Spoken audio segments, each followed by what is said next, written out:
Well, in a big retaliatory move, Iran's national parliament has approved the closure of Strait of Hormuz hours after the US bombing of 3 major Iranian nuclear sites. This comes after IRGC Navy Commander Brigadier General AlirezaTangsiri had announced that the Strait of Hormuz will be closed within a few hours. However, the final decision will be taken by the Supreme National Security Council, Iran's Press TV reported. The vote, described as symbolic but politically significant, reflects growing pressure on the Iranian leadership to retaliate after what officials in Tehran labeled a blatant act of aggression by the United States and its allies. The Strait of Hormuz is a strait between the Persian Gulf and the Gulf of Oman. It provides the only sea passage from the Persian Gulf to the open ocean and is one of the world's most strategically important choke points. The strait serves as the primary export route for Gulf producers such as Saudi Arabia, the United Arab Emirates, Iraq and Kuwait. This strait allows about 20% of the world's daily oil consumption, around 20 million barrels, to pass through it. So what if Iran closes the strait? How will it impact India? Well, over 2/3 of India's oil imports and nearly half of its liquefied natural gas or LNG imports transit through the Strait of Hormuz. Of the 5.5 million barrels of oil that India consumes every day, 1.5 billion pass through the waterway.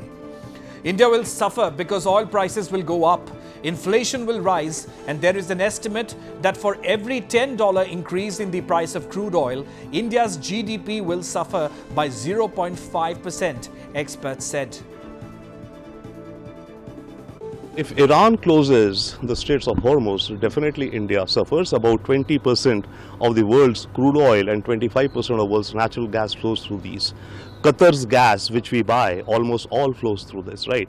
Kuwaiti oil, 70% of Saudi oil comes through the Straits of Hormuz. If that happens, which is expected, India will suffer because oil prices will go up, inflation will rise, and there is an estimate that for every $10 increase in the price of crude oil, India's GDP will suffer by 0.5%.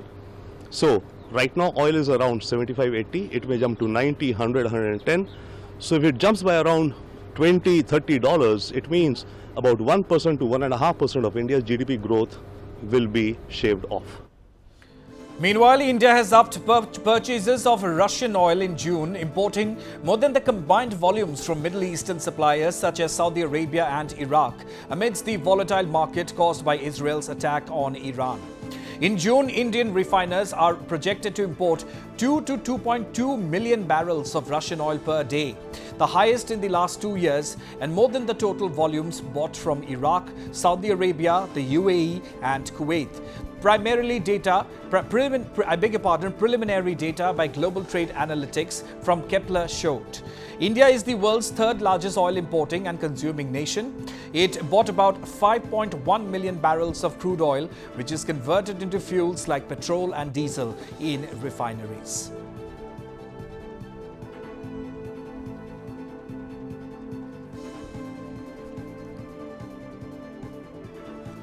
And U.S. Defense Secretary Pete Hegseth, briefing the media after the U.S. strikes on Iran's nuclear facilities, said it was an incredible and overwhelming success which took months and weeks of positioning to carry out.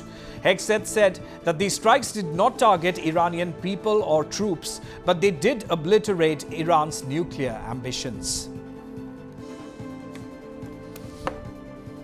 Last night, on President Trump's orders, U.S. Central Command conducted a precision strike in the middle of the night against 3 nuclear facilities in Iran, Fordow, Natanz, and Esfahan, in order to destroy or severely degrade Iran's nuclear program. And as the chairman of the Joint Chiefs will demonstrate, it was an incredible and overwhelming success. The order we received from our commander-in-chief was focused, it was powerful, and it was clear. We devastated the Iranian nuclear program. But it's worth noting the operation did not target Iranian troops or the Iranian people. For the entirety of his time in office, President Trump has consistently stated for over 10 years that Iran must not get a nuclear weapon. Full stop.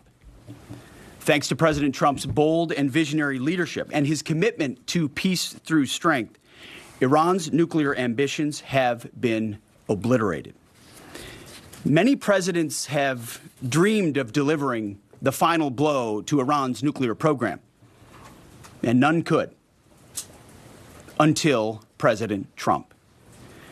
The operation President Trump planned was bold and it was brilliant, showing the world that American deterrence is back. When this president speaks, the world should listen. And the U.S. military, we can back it up. The most powerful military the world has ever known. No other country on planet Earth could have conducted the operation that the chairman is going to outline this morning. Not even close.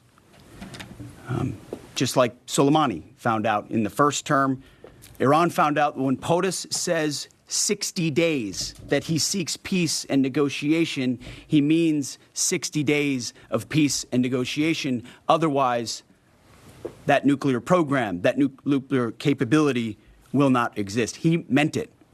This is not the previous administration. The President Trump said no nukes. He seeks peace.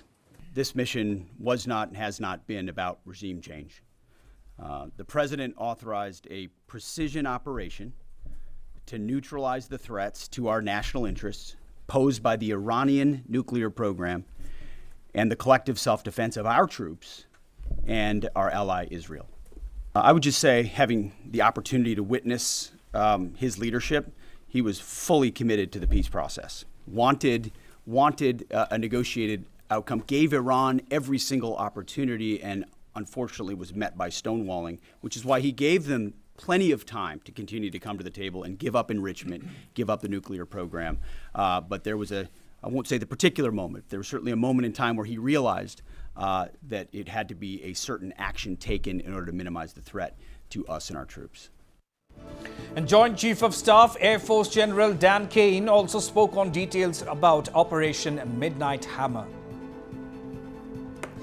Our ability to project power globally with speed and precision at the time and place of our nation's choosing. This was a highly classified mission with very few people in Washington knowing the timing or nature of this plan. I'll refer you to the graphic on the side as I walk you through some of the operational details.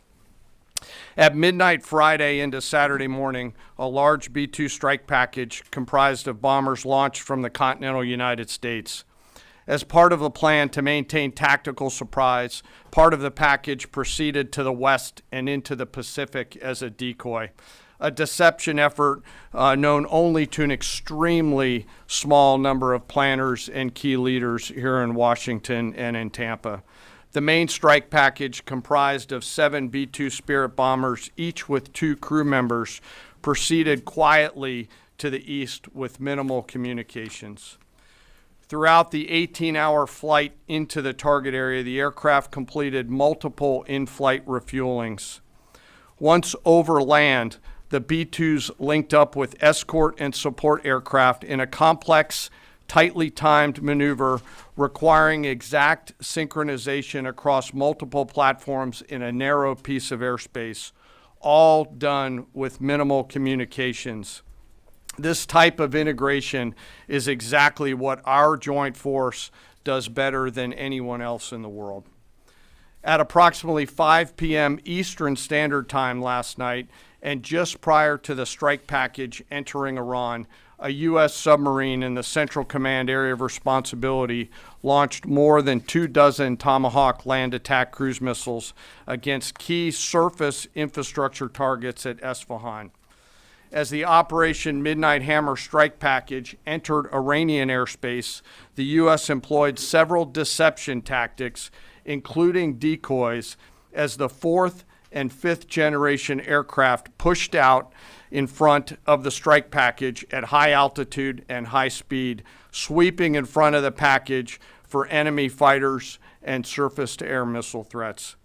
The strike package was supported by U.S. Strategic Command, U.S. Transportation Command, U.S. Cyber Command, U.S. Space Command, U.S. Space Force, and U.S. European Command.